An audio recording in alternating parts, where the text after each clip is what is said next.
अस्सलामुअलैकुम। खबर शामिल करेंगे सज्जाद हुसैन न्यूज़ रिपोर्टर की। नथिया गली गलियात में बर्फ़बारी का एक बड़ा स्पेल दाखिल हो चुका है जो कि आइंदा मंगल तक जारी रहेगा। नथिया गली आने वालों से गुजारिश है कि वो एबटाबाद हज़ारा मोटरवे के रास्ते से नथिया गली आएँ। मज़ीद जानते हैं सज्जाद हुसैन से।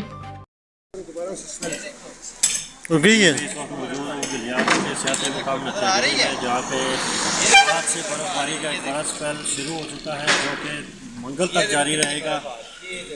ये स्पेल जुम्मा हफ्ता इतवार सोमवार और मंगल तक ये स्पेल जारी रहेगा, जिसकी वजह से महकमा गलियात डेवलपमेंट अथॉरिटी, पुलिस और रेस्क्यू 1112 ने अपने अपने स्टाफ को हाई अलर्ट कर दिया गया है और अपने अपने पॉइंट्स पर गलियात डेवलपमेंट अथॉरिटी ने रोड से बर्फ़ हटाने की मशीनरी जो है वो पहुंचा दी गई है और अपने स्टाफ को हाई अलर्ट कर दिया है। इसी तरह रेस्क्यू 1112 वो भी हाई अलर्ट है और पुलिस, ट्रैफिक, ये सारे महकमे हाई अलर्ट हैं और गलियात में ये स्पेल मंगल तक जारी रहेगा, जिसकी वजह से रोड्स में कोई प्रॉब्लम ना हो या यहाँ नथिया गली की तरफ रुख करने वाले टूरिस्ट को कोई मसला दरपेश ना हो। इसकी वजह से पुलिस ने अपने 1915 का जो स्टाफ है, इमरजेंसी स्टाफ, लोगों की हेल्प के लिए वो भी हाई अलर्ट कर दिया गया है।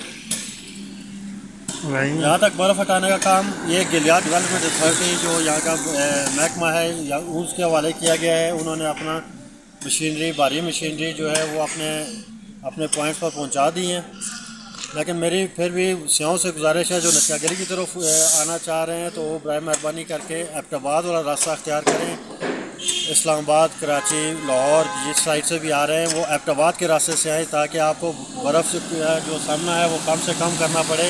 अगर आप नथिया गली मरी की तरफ से आएंगे तो आपको 32 किलोमीटर का सफ़र तय करना पड़ेगा बर्फ़बारी में, और अगर आप एबटाबाद की तरफ से आएंगे तो आपको कम से कम 10 किलोमीटर का सफ़र तय करना पड़ेगा इस बर्फ़बारी में। और यहाँ पे आपके लिए तावन के लिए, आपकी मदद के लिए रेस्क्यू, पुलिस और गलियात डेवलपमेंट अथॉरिटी का स्टाफ बिल्कुल रास्ते में हाई अलर्ट खड़ा रहेगा।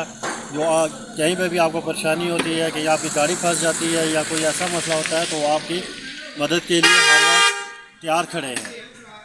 सज्जाद हुसैन।